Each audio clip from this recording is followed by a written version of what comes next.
يا أيها الذين آمنوا كتب عليكم الصيام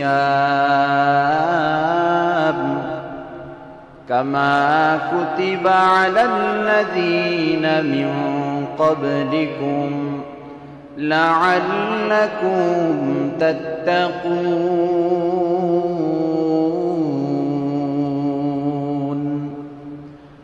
আল্লাহ পাক রব্বুল আলামিন এই আয়াতের মধ্যে বলেছেন ইয়া আইয়ুহাল্লাযীনা আমানু হে ঈমানওয়ালা বান্দা বান্দির দল কামা কুতিবা আলাল্লাযীনা মিন ক্বাবলিকুম তোমাদের উপরে রমজানুল মুবারকের রোজা আমি আল্লাহ তাআলা ফরজ করে দিলাম। কিভাবে ফরজ করলাম? যেমনি ভাবে তোমাদের পূর্ববর্তী লোকেরা দুনিয়াতে রোজা পালন করেছে তাদের উপরেও রমজানের রোজা ফরজ করা হয়েছিল, তোমাদের উপরেও রমজানের রোজা ফরজ করা হলো। এটা হলো আয়াতের প্রথম অংশ। কুতিবা আলাইকুমুস সিয়াম, তোমাদের উপরে রমজানের রোজা ফরজ করা হয়েছে। কামা কুতিবা আলাল্লাযীনা মিন ক্বাবলিকুম, তোমাদের পূর্ববর্তীতে যারা ছিল তাদের উপরেও রমজানের রোজা ফরজ করা হয়েছিল।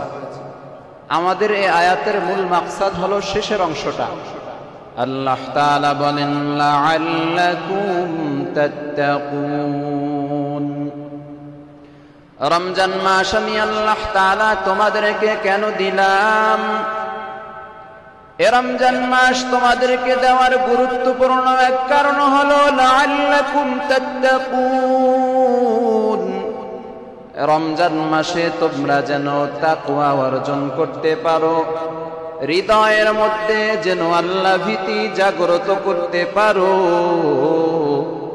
আল্লাহর ভয় হৃদয়ে ধারণ করার জন্য আমি আল্লাহ তাআলা রমজানের রোজাকে তোমাদের উপরে ফরজ করেছি।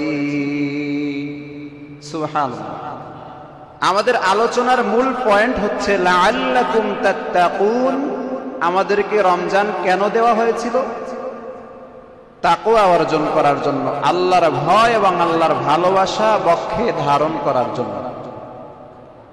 তাহলে রমজান দেওয়া হয়েছিল তাকওয়া অর্জন করার জন্য। এই যে তাকওয়া অর্জন করার যে সিলসিলা কার্যক্রম, এটা কি রমজানেই শেষ হয়ে যাবে নাকি ধারাবাহিকভাবে চলবে? হ্যাঁ, এটাই আমাদের আলোচনার মূল পয়েন্ট। আল্লাহ পাক রব্বুল আলামিন রমজান দিয়েছেন তাকওয়া অর্জন করার জন্য। তাকওয়া হলো খোদা ভীতি, তাকওয়া হলো আল্লাহর ভয় এবং ভালোবাসার সংমিশ্রণ। এ তাকওয়া আল্লাহ শুধু রমজানের জন্য নির্ধারিত করে দেন নাই, আল্লাহ তাআলা বুঝিয়েছেন বান্দা রমজান মাসে তুমি তাকওয়া হৃদয়ে পরিপূর্ণ করে নিবা, সেই তাকওয়ার উপরে ভর করে তুমি আগামী বছর রমজান পর্যন্ত আল্লাহর ভয় হৃদয়ে লালন করবা। রমজানের হৃদয়ে আল্লাহর ভয় তাকওয়া পরিপূর্ণ করতে হবে। সেই তাকওয়া সারা বছর হৃদয়ে লালন করে তাকওয়ার বহির্প্রকাশ ঘটাতে হবে, বাস্তবায়ন করতে হবে। যার হৃদয়ে আছে আল্লাহর ভয়, সে গুনাহের কাজ করবে না, নেকের কাজ ছাড়বে না।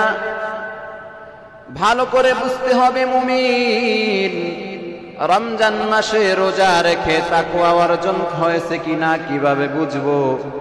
রমজান মাসে যে বান্দা বান্দি দিনের বেলায় মানুষের চোখের আড়ালেও খেতে পারত, সে খাবারে মুখ লাগায় নাই। পানির মধ্যে ডুব দিয়ে পানি পান করতে পারত, কিন্তু পানি পান করে নাই। কার ভয়? হৃদয়ে আছে আল্লাহর ভয়। রমজান মাসে তেমনি ভাবে মুমিন খানা পিনা থেকে বিরত থেকেছে, পানীয় পান থেকে বিরত থেকেছে, স্ত্রী সহবাস থেকে বিরত থেকেছে। ওই বান্দা এবং বান্দি রমজানুল মুবারকের পরবর্তী মাসগুলোতে বাকি 11 মাসেও যদি সব ধরনের হারাম এবং খারাপ কাজ থেকে বিরত থাকতে পারে, বুঝতে হবে ওই বান্দা বান্দির হৃদয়ের মধ্যে বদ্ধমূল রয়েছে আল্লাহর ভয়। আল্লাহর ভয় হৃদয়ে সৃষ্টি হয়েছে কিনা, তাকওয়া অর্জন করতে পারতেছি কিনা, পেরেছি কিনা, এটা এই শাওয়াল মাস থেকেই প্রমাণিত হবে। এই শাওয়াল থেকে আগামী রমজান মাস পর্যন্ত গুনাহ থেকে নিজেকে কন্ট্রোল করা, আল্লাহর আদেশ মান্য করা, নিষেধগুলো তাও মান্য করা, যেটা আদেশ করেছেন সেটা করা, যেটা নিষেধ করেছেন সেটা ছেড়ে দেয়া, এই আমলের উপরে যদি আপনি আমি থাকতে পারি তাহলে বোঝা যাবে আমাদের হৃদয়ে কি আছে, তাকওয়া আছে, আল্লাহর ভয় আছে, আল্লাহর ভালোবাসা আছে। সম্মানিত মুসল্লিবৃন্দ, তাহলে রমজানুল মুবারকের পরবর্তী কার্যক্রমের মধ্যে 1 নম্বরে করণীয় হলো হৃদয়ের মধ্যে তাকওয়া লালন করতে হবে, আল্লাহর ভয় হৃদয়ে ধারণ করতে হবে। 2 নম্বরে বলা হয়েছে নেক আমল ধরে রাখতে হবে। রমজান মাসে আমরা প্রচুর পরিমাণে নেক আমলের মধ্যে নিজেদেরকে সম্পৃক্ত করেছি। ফরজ নামাজ আদায়ের পাশাপাশি আমরা রোজা রেখেছি, তারাবিহের নামাজ আদায় করেছি, তাহাজ্জুদের নামাজ পড়েছি, আরো বিভিন্ন নেক আমল মধ্যে আমরা নেক আমলের মধ্যে সম্পৃক্ত ছিলাম। এই নেক আমলের ধারাবাহিকতা রক্ষা করতে হবে। রমজানে বেশি বেশি আমল করেছি, সে আমল পরবর্তী রমজান পর্যন্ত আমাদেরকে ধারণ করে ধরে রাখতে হবে। এ সম্পর্কে আল্লাহ পাক রব্বুল আলামিন সূরাতুল হিজরের 99 নম্বর আয়াতের মধ্যে বলেছেন, ফাসাব্বিহ বিহামদি রাব্বিকা ওয়া কুম মিনাস সাজিদিন।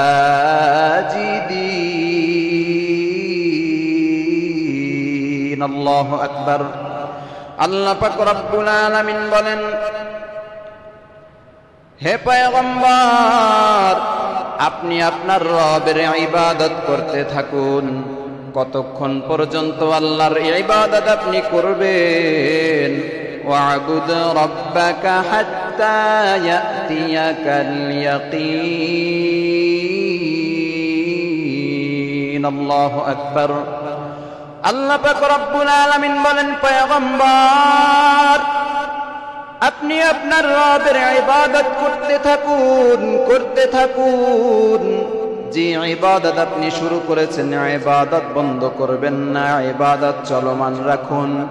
কতক্ষণ পর্যন্ত ইবাদত চলমান রাখবেন? যতক্ষণ পর্যন্ত আপনার নিকটে নিশ্চিত বিষয় না আসবে ততক্ষণ পর্যন্ত আপনি ইবাদত চালু রাখুন। নিশ্চিত বিষয় কি? তাফসীরে ইবনে কাসিরের মধ্যে বর্ণিত হয়েছে, ইয়াকিন শব্দ দ্বারা নিশ্চিত বিষয় বোঝানো হয়েছে। ইয়াকিন শব্দের তাফসীর করেছেন মুফাসসিরিনে কিরাম। ইয়াকিন মানে হলো মৃত্যু। যতক্ষণ পর্যন্ত আপনার নিকটে মৃত্যু আসবে না, হে পয়গম্বর, আপনি ততক্ষণ পর্যন্ত আল্লাহর ইবাদতের মধ্যে নিজেকে আবৃত রাখুন। সুবহানাল্লাহ। তাহলে মুমিন ইবাদত করবে কতক্ষণ পর্যন্ত? নিশ্চিত বিষয় না আসা পর্যন্ত। নিশ্চিত বিষয়টা কি? মৃত্যু। বলেন, মৃত্যু এটা নিশ্চিত না অনিশ্চিত? প্রত্যেকটা প্রাণীকেই মৃত্যুর স্বাদ গ্রহণ করতে হবে। কুল্লু নাফসিন যায়িকাতুল মাউত।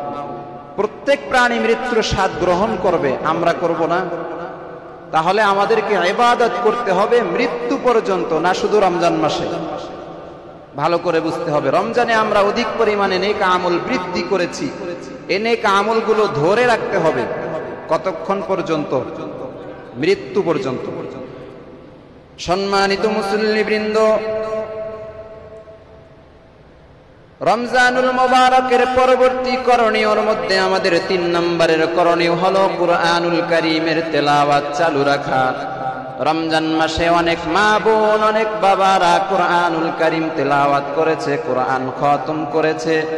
এই আমল শুধুমাত্র যেন রমজানেই শেষ হয়ে না যায়, রমজান পরবর্তী সময়ে, পরবর্তী রমজান পর্যন্ত বাকি 11 মাসেও কুরআন তেলাওয়াত চালু রাখতে হবে।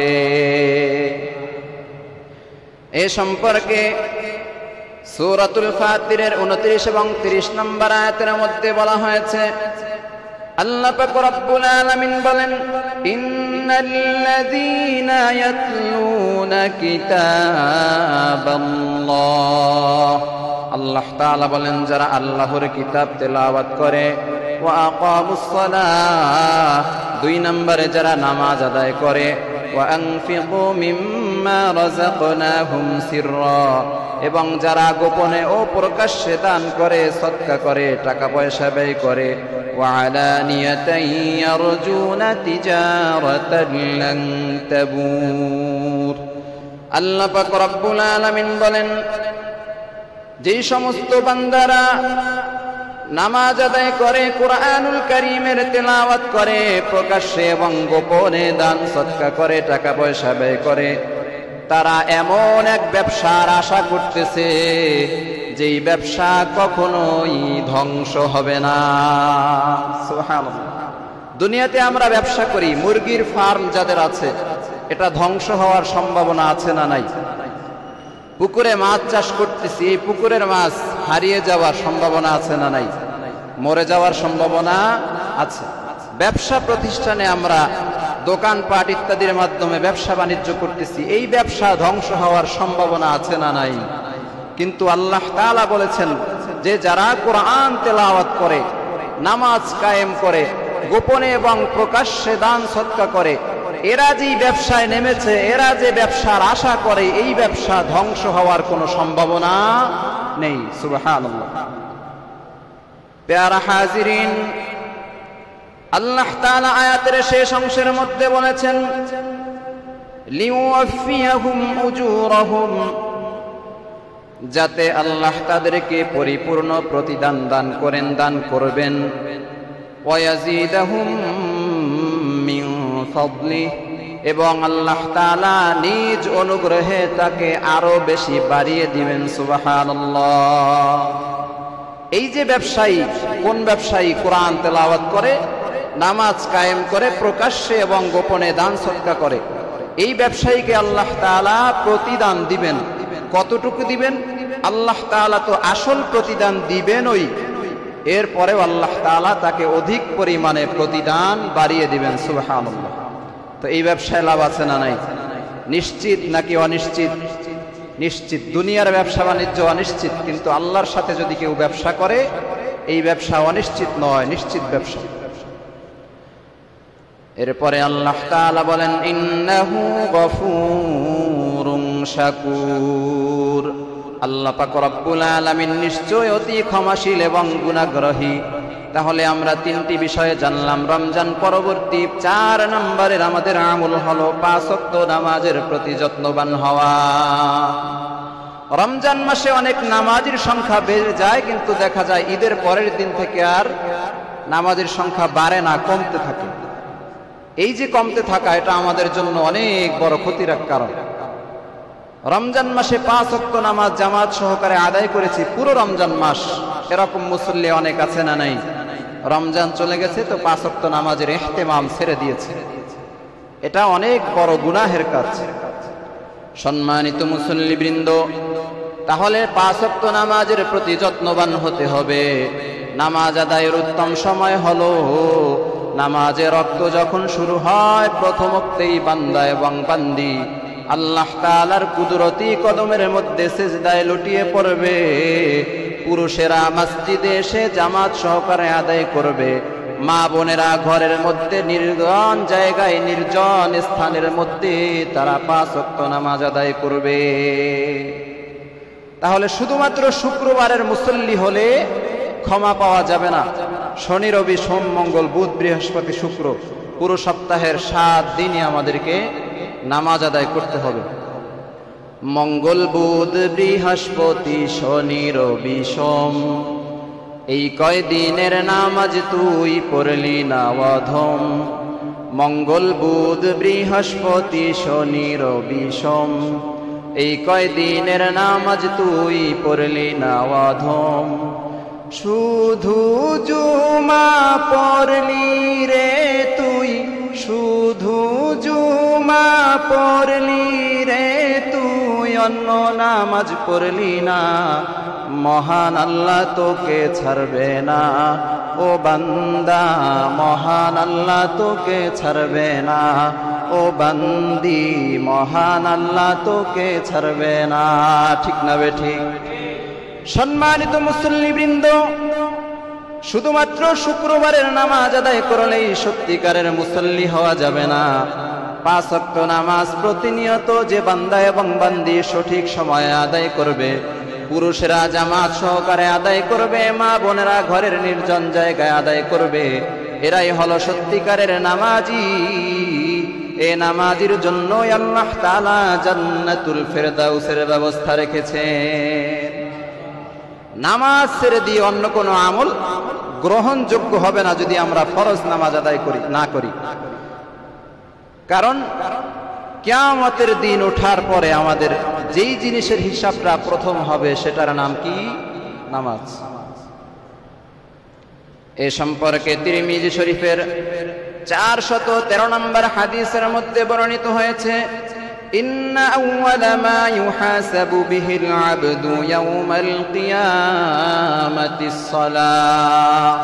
প্যারা হাবিব সাল্লাল্লাহু আলাইহি ওয়াসাল্লাম বলেছেন, কিয়ামতের ময়দান যখন কায়েম হয়ে যাবে, সারা দুনিয়ার মুমিন মুসলমান ইমানদার নাফরমান সমস্ত মানুষ যখন কিয়ামতের ময়দানে উপস্থিত হয়ে যাবে, আল্লাহ পাক রব্বুল আলামিন ইমানদার মুমিনদের কাছ থেকে সর্বপ্রথম যে জিনিসের হিসাব নিবেন সেই জিনিসটার নাম হলো নামাজ। প্রথম হিসাব হবে নামাজ। কাদের? যাদের ঈমান আছে। যাদের ঈমান নেই তাদের কোনো হিসাব নেই, বিনা হিসাবে আল্লাহর জাহান্নাম। ঈমান যাদের আছে এদের প্রথম প্রশ্ন হবে, বান্দা নামাজ আদায় করেছিলা কিনা? এখন বলবেন, আল্লাহ আমি শুধু শুক্রবারে জুমার নামাজ পড়ছি। আর একদল বলবে আমরা শুধু ঈদের নামাজ পড়ছিলাম। আর একদল বলবে আমরা শুধু ঈদুল ফিতর এবং ঈদুল আজহা 2 ঈদের নামাজ পড়েছি। কেউ কেউ বলবে শুধু 27শে কদরের নামাজ পড়েছি।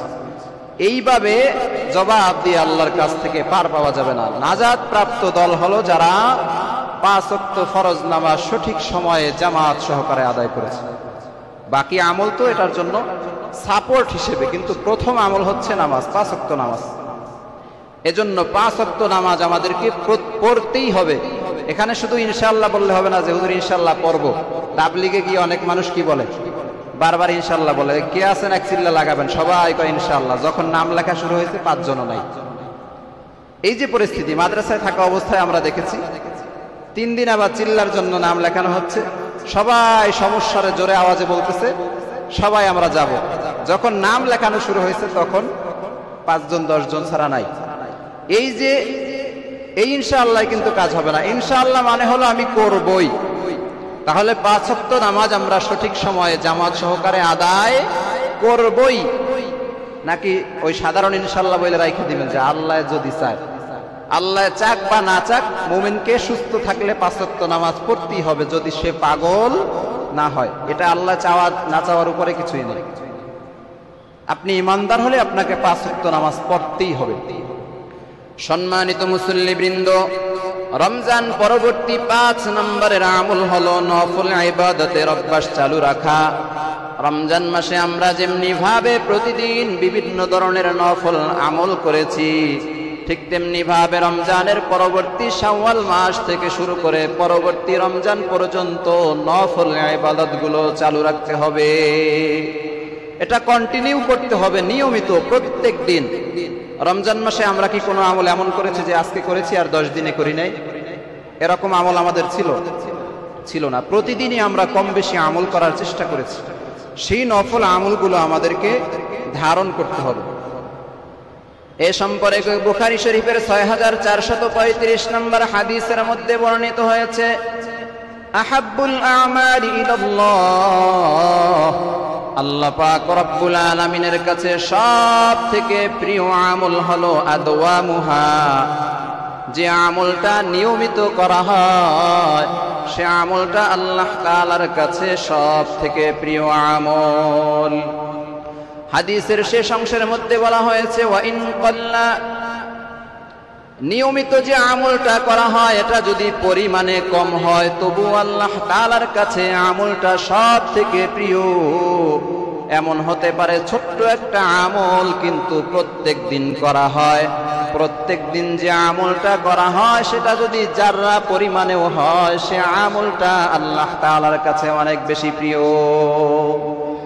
প্রত্যেক দিন আমল করতে হবে। মনে করেন আমরা 33 বার সুবহানাল্লাহ বলি, 33 বার আলহামদুলিল্লাহ বলি, 34 বার আল্লাহু আকবার বলি, এই আমলটা অনেক বড় না ছোট? সংক্ষিপ্ত সময়ে আমরা করি, কিন্তু এই আমলটা যদি কন্টিনিউ করি, প্রতিদিনই করি, এই আমলটা আল্লাহ তাআলার কাছে অনেক বেশি দামি হয়ে যাবে। সুবহানাল্লাহ। আর এমন যদি হয় একদিনে 1000 বার তাসবিহ পড়ছেন, পরে 1 মাসে আর খবর নাই, এই আমলের দাম আল্লাহ তাআলার কাছে নেই। এটার প্রাপ্য আমরা পাবো, কিন্তু আল্লাহর কাছে এটা প্রিয় আমল হবে না। তো প্রিয় আমল বানাতে হলে কন্টিনিউ করতে হবে প্রতিদিন। আপনি প্রতিদিন একবার সুবহানাল্লাহ বলেন, তাও সেটা যেন প্রতিদিন হয়। সম্মানিত মুসল্লিবৃন্দ, রমজানুল মুবারকের পরবর্তী আমাদের আমলের মধ্যে 6 নম্বরের আমল হলো দোয়া এবং ইস্তেগফার অবিচল রাখা। এ সম্পর্কে আল্লাহ পাক রব্বুল আলামিন বলেন, ওয়া ইযা সাআলাকা ইবাদি আন্নী ফাইন্নী করিব উজিবু দাওয়াতাদ দাঈ ইযা দাআন। আল্লাহ পাক রব্বুল আলামিন বলেন, হে পয়গম্বর, আমার বান্দারা যদি আপনার কাছে জিজ্ঞেস করে, তবে আপনি তাদেরকে বলুন, কি বলবেন? আমি আল্লাহ পাক রব্বুল আলামিন বান্দার একেবারে নিকটে আছি। সুবহানাল্লাহ। সাহাবায়ে কেরাম বা মুমিন মুসলমানেরা যদি প্রশ্ন করে যে আল্লাহ কোথায়, তো আল্লাহ তাআলা উত্তর দিয়ে দিলেন, হে পয়গম্বর, আপনি বলুন, আমি বান্দার নিকটেই আছি, কাছেই আছি, একেবারে নিকটে।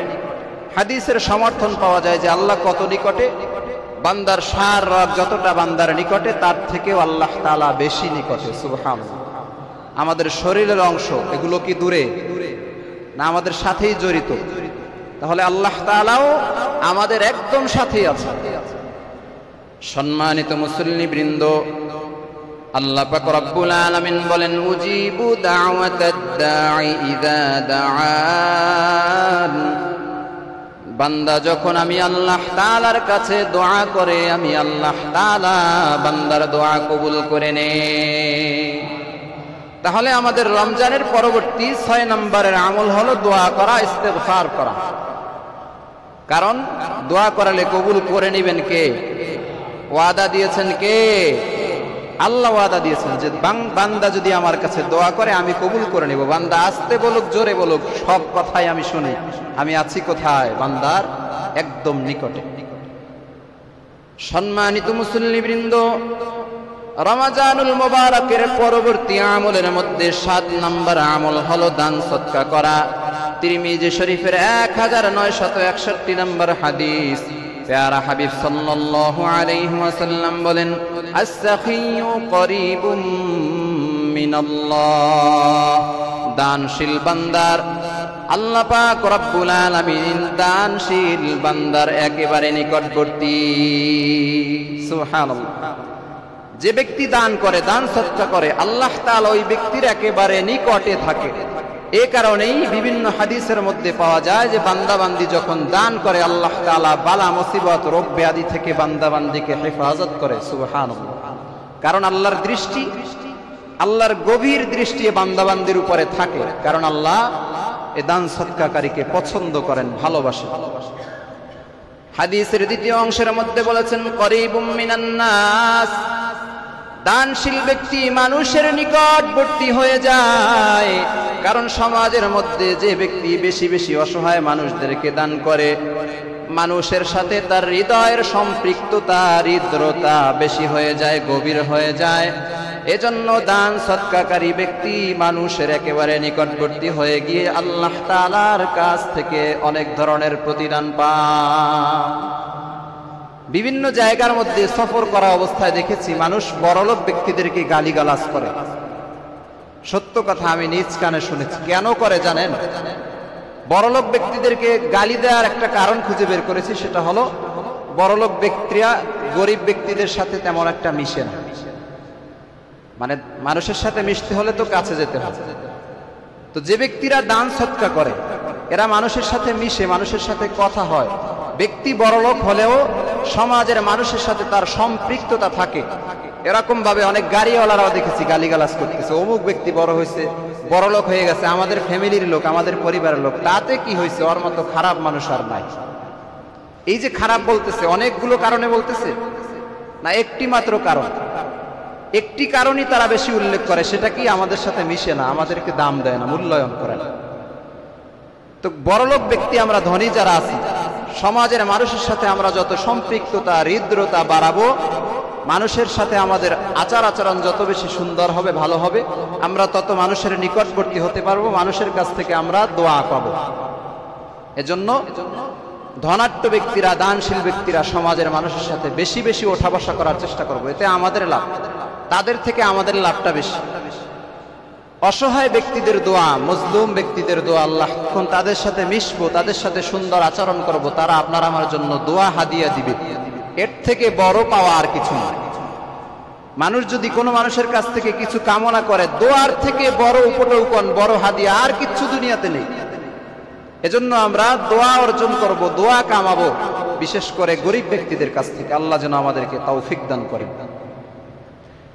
সম্মানিত মুসল্লিবৃন্দ, হাদিসের পরবর্তী অংশের মধ্যে পেয়ারা হাবিব সাল্লাল্লাহু আলাইহি ওয়াসাল্লাম বলেছেন, করিবুম মিনাল জান্নাহ, দান সদকাকারী ব্যক্তিরা জান্নাতের নিকটবর্তী হয়ে যায়। অর্থাৎ যারা দান সদকা করে এদের ঠিকানা হবে কোথায়? আল্লাহর জান্নাত। পরবর্তী অংশের মধ্যে বলেন, বাঈদুম মিনান নার, দানশীল ব্যক্তিরা জাহান্নাম থেকে অনেক দূরে চলে যায়। জান্নাতের নিকটবর্তী যে হবে সে জাহান্নাম থেকে অনেক দূরে চলে যাবে। তাহলে দান সদকার ফজিলত আছে না নাই? এটা শুধুমাত্র রমজানে করব না, সারা বছরের আমল, সারা বছরের আমল আমাদের, এটা আমরা লক্ষ্য রাখবো। রমজান পরবর্তী 8 নম্বরের আমল হলো সৎ সর্গ গ্রহণ করা, অসৎ সর্গ ত্যাগ করা। সৎ সঙ্গ গ্রহণ করতে হবে, অসৎ সঙ্গ ত্যাগ করতে হবে।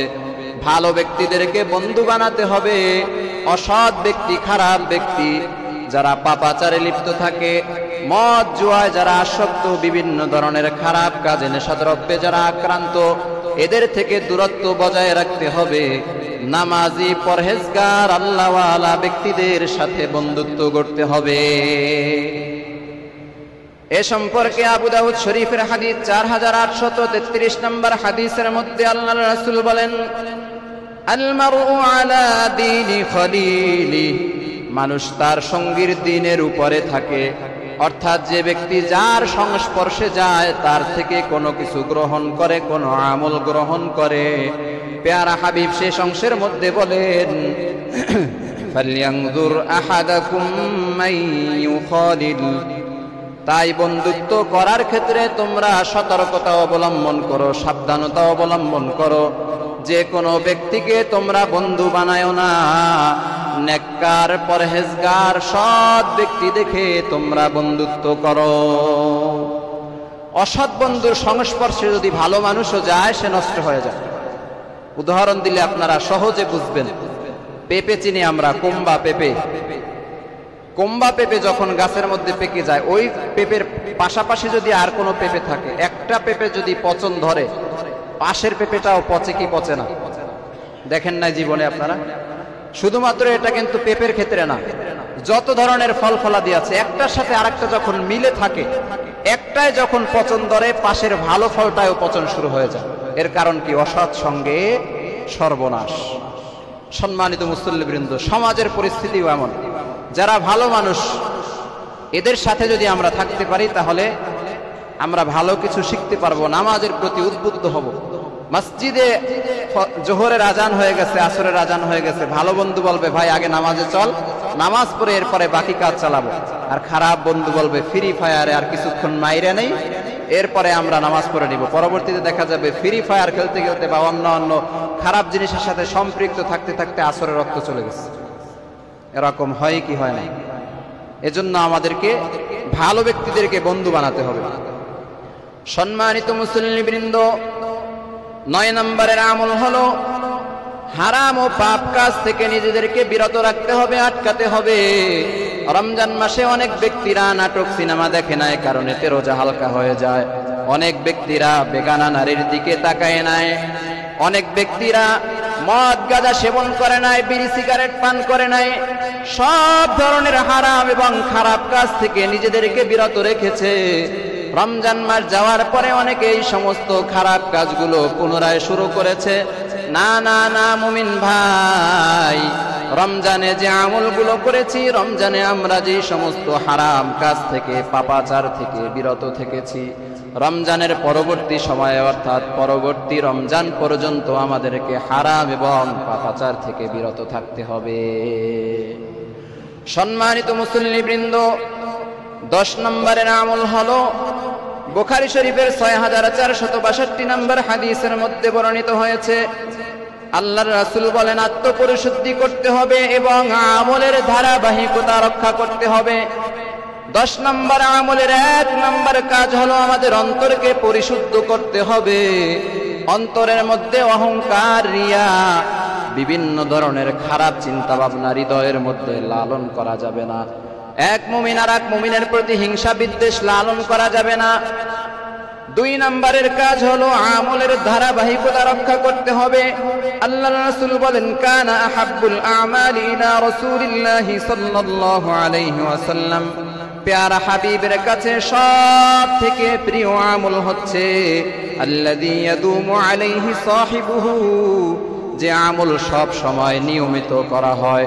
নিয়মিত আমলটা ইতিপূর্বে বলেছিলাম আল্লাহর কাছেও প্রিয়। এই হাদিসের মধ্যে প্রমাণ হলো নিয়মিত আমল আল্লাহর রাসূলের কাছেও প্রিয়। তাহলে 10টি আমল সারা বছর আমাদেরকে ধারাবাহিকতা রক্ষা করে। এরপরে 10টি আমল চালু রাখতে হবে। 1 নম্বরে বলেছিলাম হৃদয়ে তাকওয়া ধারণ করতে হবে।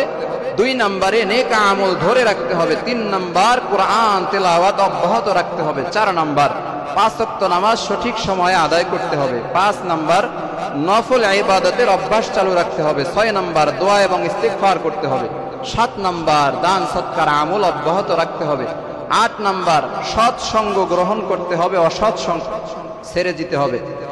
9 নম্বরে হারাম ও পাপ কাজ থেকে বিরত থাকতে হবে। 10 নম্বরে আত্মপরিশুদ্ধি করতে হবে, হৃদয় খারাপ কাজ থেকে, খারাপ চিন্তা ভাবনা থেকে, হিংসা বিদ্বেষ থেকে খালি করতে হবে এবং আমলের ধারাবাহিকতা রক্ষা করতে হবে।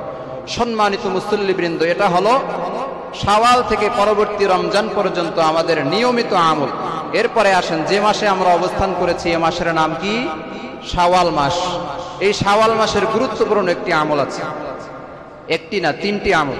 শাওয়াল মাসের আমল কয়টি? 3টি। 1 নম্বরে আমল হলো প্যারা হাবিব সাল্লাল্লাহু আলাইহি ওয়াসাল্লাম বলেছেন, মান সামা রমাদান সুম্মা আতবা'হু সিত্তাম মিন শাওয়াল কানা কাসিয়ামিদ দাহর। প্যারা হাবিব সাল্লাল্লাহু আলাইহি ওয়াসাল্লাম বলেছেন, যে ব্যক্তি রমজানুল মুবারকের রোজা রাখার পর পরবর্তী মাস শাওয়াল মাসে 6টি রোজা রাখবে। কয়টি রোজা? আরো জোরে বলেন, কয়টি? যে ব্যক্তি শাওয়াল মাসের 6টি রোজা রাখবে, প্যারা হাবিব সাল্লাল্লাহু আলাইহি ওয়াসাল্লাম বলেছেন, আল্লাহ তাআলা ওই ব্যক্তির আমলনামায় সারা বছর রোজা রাখার সওয়াব দিয়ে দিবে। তাহলে রমজানের 29টি আর হলো 6টি। কয়টি হলো? 35টি রোজা যে ব্যক্তি কমপ্লিট করবে, 29টি আমরা রেখে ফেলেছি, বাকি 6টি রোজা যদি রাখতে পারি, আল্লাহর রাসূল বলেছেন সারা বছর রোজা রাখলে যেই পরিমাণে সওয়াব হয়, আল্লাহ তাআলা আমাদের আমলনামায় সেই পরিমাণে সওয়াব দিয়ে দিবে।